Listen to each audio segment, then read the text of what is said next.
রে তুই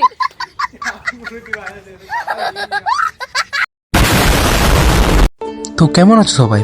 আশা করি সবাই ভালোই আছো এই ঠান্ডার মধ্যে, আর আমিও ভালো আছি।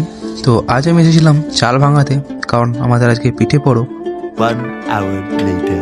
তো আমার এই অবস্থাটি হওয়ার মূল কারণ হলো যে আসলে সকালে আমি চাল ভাঙাতে গিয়েছিলাম। তো চাল ভাঙানোর এখানে গিয়ে কিছুক্ষণ লাইন তো দেখতেই পেলেন।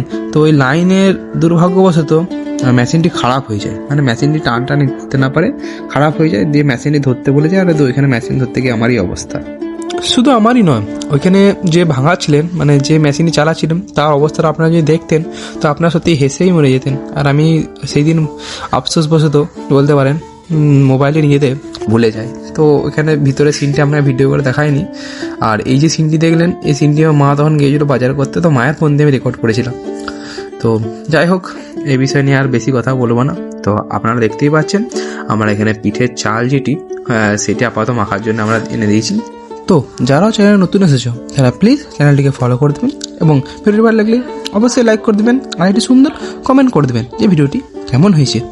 আর চাল মাখানোর জন্য আমরা দিয়ে দিয়েছি, তো আমরা এখানে চালটাকে মেখে নেবো।